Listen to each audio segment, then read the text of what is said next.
கொடுத்த சுடற்கொடியாம். ஆண்டாள் நாச்சியார் அருளிச் செய்த திருப்பாவை 30 பாடல்களிலே இன்று நாம் 28வது பாடல் கறவைகள் பின் சென்று கானம் சேர்ந்து உண்போம். இந்த பாடலை அர்த்தத்தோடு அனுபவிப்போம்.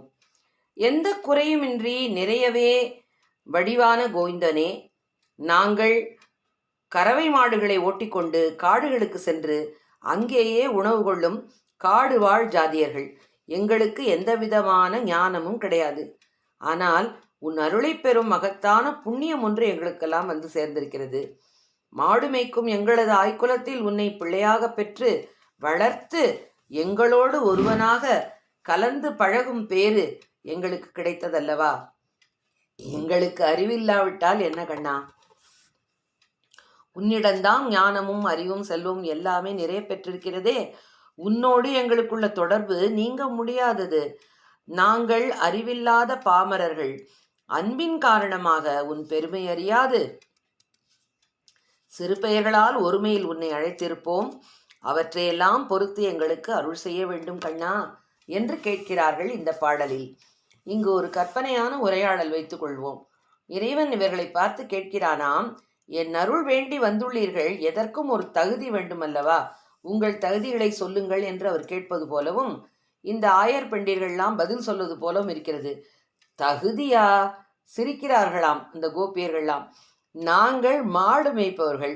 அந்த மாடுகள் கூட பால் கறப்பவையாக இருந்தால்தான் வைத்து கொள்வோம். அன்புடன் மேய்ச்சலுக்கு அழைத்து போவோம். பயன் கருதி தான் செயல்படுகிறோம். மாடுகளுக்கு நாங்கள் வழிகாட்டுவதும் இல்லை. பெரிய பெரிய ஞானிகளை வழிகாட்டிகளாக கொள்வார் உண்டு.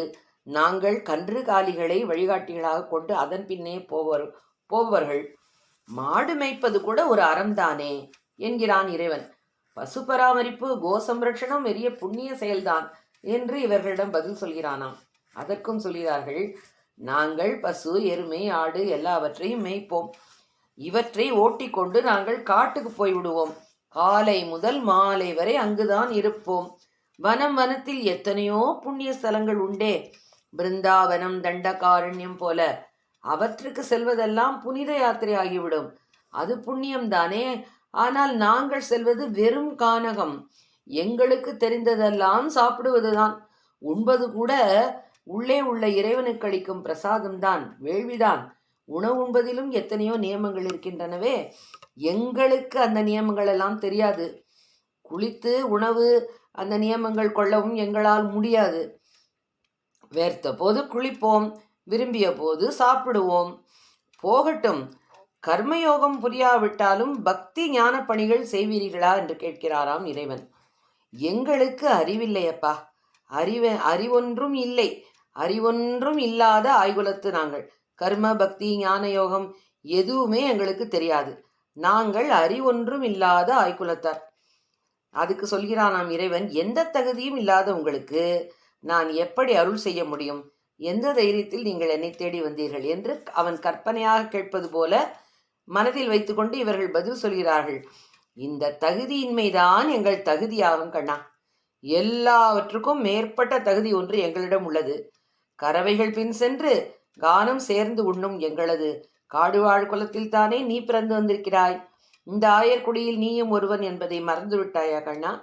கர்மயோகம் ஞான யோகம் பக்தி யோகம் செய்து எந்த பரம்பொருளை அடைய வேண்டி ஞானிகளெல்லாம் தவம் செய்கிறார்களோ அந்த பரம்பொருளாகிய தர்மத்தின் மனித வடிவமான உனக்கு நாங்கள் பாலும் சோறும் கொடுத்து வளர்த்து கொண்டு வருகிறோம். இதைவிட என்ன பெரிய தகுதி வேண்டும்?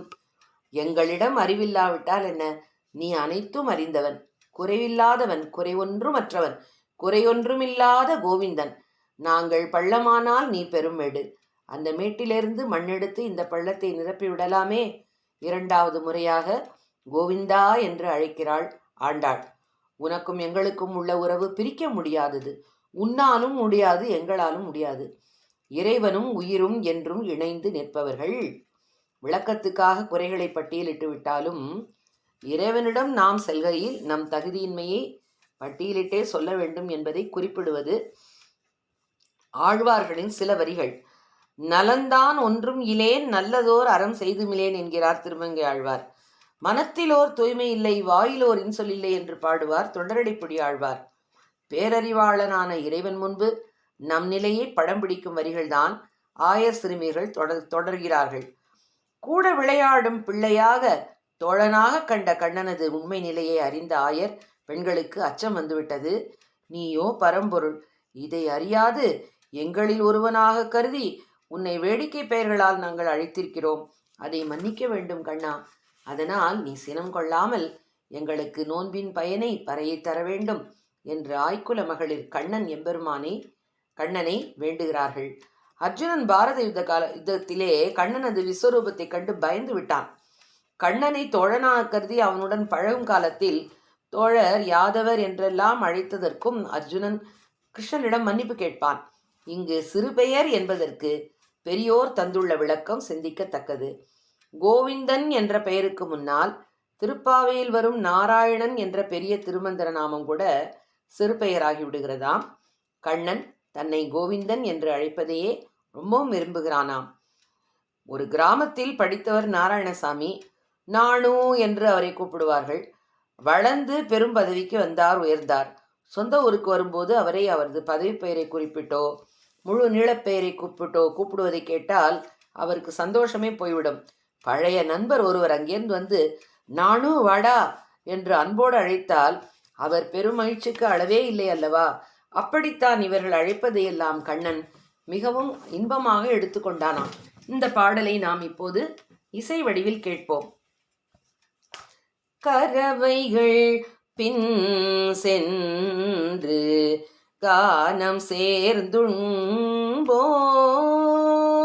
அறிவொன்றும் இல்லாத ஆய்குலத்துன் தன்னை பிறவி பெருந்தனை புண்ணியம் யாமுடையோம்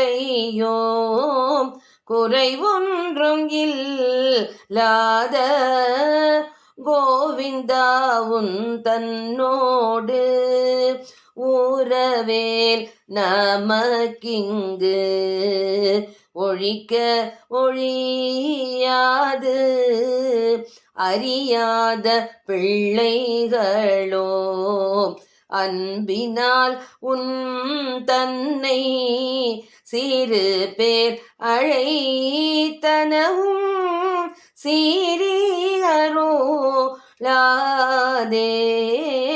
இறைவாணி தாராய் பறையேலோரெம் பாவாய்.